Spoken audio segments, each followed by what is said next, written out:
Hello to all value investors, thank you so much for tuning in. In today's video, we will do 6 important takeaways from the Tao of Charlie Munger by David Clark. We will also add in our own reflection from time to time when we think it will be a service to you. With all due respect and no further delay, let us dive in. Thank you. Lesson number 1. Investing is like playing a game of poker. We have to know when to hold them, we have to know when to fold them, and when to go all in when the odd is in our favor. This is how Mr. Charlie Munger treats his investments.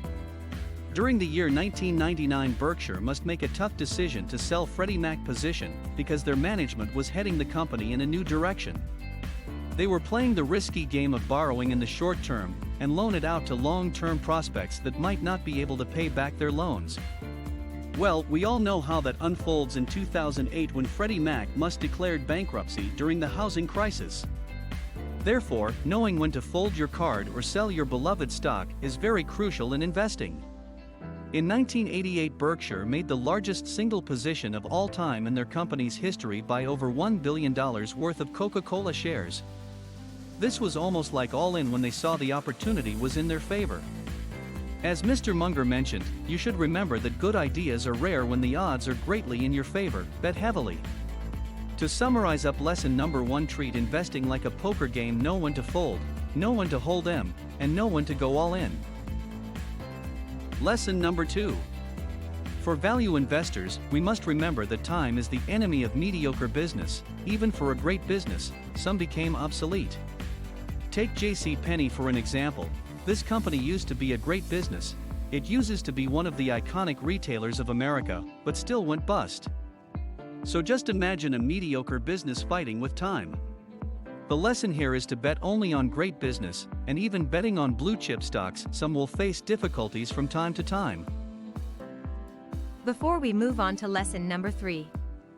Please, if you like what you are seeing so far, may you kindly click that like button below and kindly subscribe to our channel. This will really help us a lot, and we truly owe it all to you. Thank you. Lesson number 3. Did you know that the odd go against value investors when the price goes up? For example, we finally done all our legwork and homework and really like this company, but are trading above the intrinsic value.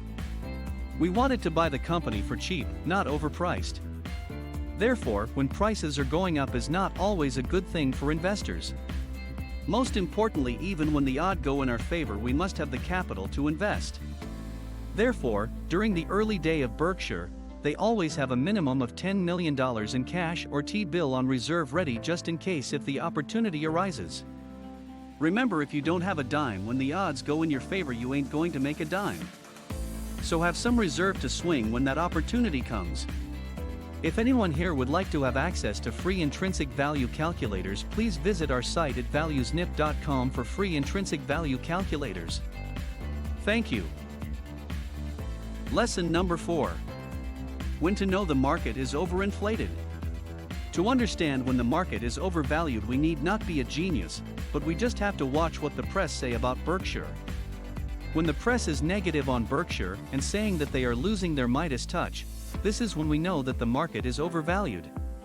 This happens before the dot-com crash. There was a lot of negative press about Berkshire for not being active in the market.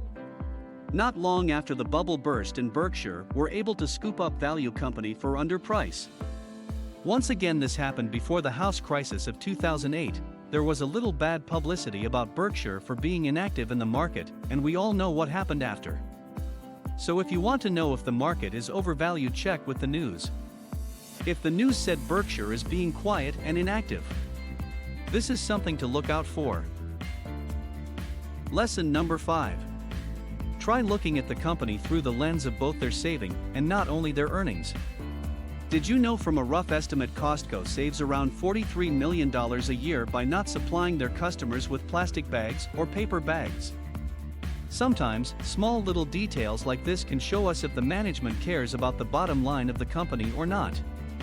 Remember, every dollar that they save can go back to the pocket of the shareholders or back to the company retained earnings. We as investors would be wise not only to look at a company's earnings power, but seek out if this particular company of interest is working its best to cut their overhead as well. Did you know Berkshire only uses cheap printing papers, and for so many years they did not use color for their annual reports? Talking about cutting costs to the smallest detail for a company that is worth over $500 billion. So remember to pay attention to how the company of your interest is doing in ways that cut costs, not just only what they do to produce earnings. Usually, a great company does both at the same time. Lesson number 6. Argue from both sides. As Mr. Munger once mentioned, doing the work forces you to challenge your beliefs, because you have to argue from both sides. You become the somewhat impartial judge. What's on trial is your opinion. This argument from both sides can be a very effective force, especially in our investment, because it helps us to reduce the bias of buying a company that we are very interested in. When the argument from the other side, this can stop us from buying a company that is not worth pursuing. Just remember, every time we buy a stock, someone else on the other side is selling it. We must question why is the other person is selling it. We also must put into consideration that the other person is a very intelligent person with all the same relevant facts available. Please remember, before you buy anything, consider why an intelligent person on the opposite end is selling it to you. This strategy will help us to think twice before we buy or sell anything. And before we let you go, just a quick reminder from payingforward.net: if you do well in life, or when you do well in life, please seek ways to pay it forward to others that are less fortunate than us. Direct giving is what they believe in, especially toward the abandoned children of the world. Thank you.